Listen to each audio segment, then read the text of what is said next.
মন্ত্রিপরিষদ বিভাগের শপথ আয়োজন, সেখানে প্রায় 50 জন ধরে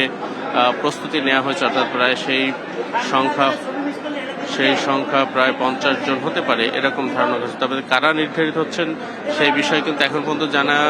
যায়নি। যদিও ডক্টর খন্দকার মোশাররফ হোসেন, তাকে আমরা সকালে জিজ্ঞেস করেছিলাম এই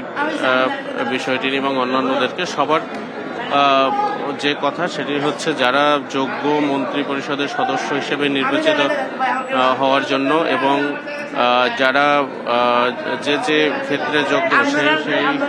সেই ক্ষেত্রের আসলে তাদেরকে দায়িত্ব দেওয়া এবং সেটি আসলে নির্বাচনের ক্ষেত্রে যে বিচার করা হচ্ছে সেটি আসলে দলীয়ভাবে দলের চেয়ারম্যান থেকে শুরু করে অন্যান্য যারা রয়েছেন তাদের আলোচনার ভিত্তিতেই মূলত সেটি, যাতে যোগ্য যারা রয়েছেন তারাই যাতে সেই দপ্তরগুলো পরিচালনা করার সুযোগ পান সেই বিষয়টি মাথায় রাখা হচ্ছে। তো সব মিলিয়ে আসলে নতুন করে গণতান্ত্রিক যে যাত্রা বাংলাদেশের, সেই যাত্রার কিন্তু বলা যায় যে এর মধ্যে শুরু হতে যাচ্ছে আজকে মধ্যে, অর্থাৎ এই শপথ অনুষ্ঠান শেষ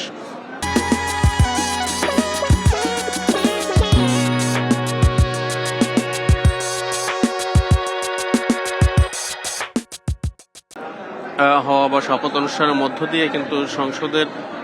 যে কার্যক্রম সেটি কিন্তু শুরু হয়ে গেল এবং নতুন বাংলাদেশের যে যাত্রা বলা যায় যে সেটিও কিন্তু পরিপূর্ণতা পাচ্ছে আজকে। এবং বিকেলে মন্ত্রিপরিষদ বিভাগের যে শপথ রয়েছে সেটির পরেই কিন্তু মূলত সরকার গঠনের যে কার্যক্রম সেটিও মোটামুটি শেষ হয়ে নতুন সরকারের যাত্রা শুরু হতে যাচ্ছে। আমরা দেখেছি যে শপথ অনুষ্ঠানে বিএনপির চেয়ারম্যান তারেক রহমান, যিনি এখন পর্যন্ত বলা যায় যে প্রধানমন্ত্রী হতে যাচ্ছেন, এবং বিএনপির অন্যান্য নেতা যারা রয়েছেন বিভিন্ন আসন থেকে যারা প্রতিনিধিত্ব করে জনপ্রতিনিধি হিসেবে নির্বাচিত হয়েছেন তাদের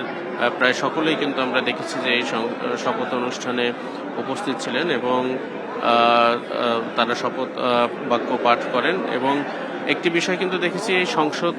ভবনে আজকের এই শপথ আয়োজনের কে কেন্দ্র করে সাধারণ মানুষের কিন্তু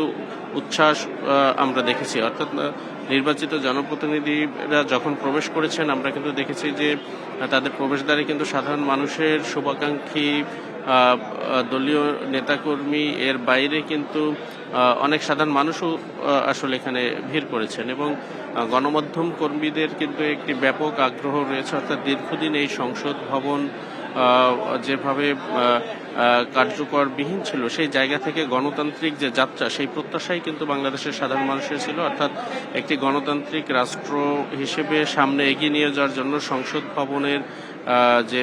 প্রাণবন্ত যাত্রা শুরু হলো আজকে, এটির জন্য আসলে বাংলাদেশের মানুষের যে অপেক্ষা সেটি কিন্তু ছিল। আপনি জানেন যে বিএনপি আসলে দীর্ঘ 17 বছর ধরে কিন্তু তারা তাদের মাঠের যে রাজনীতি, বিরোধী দল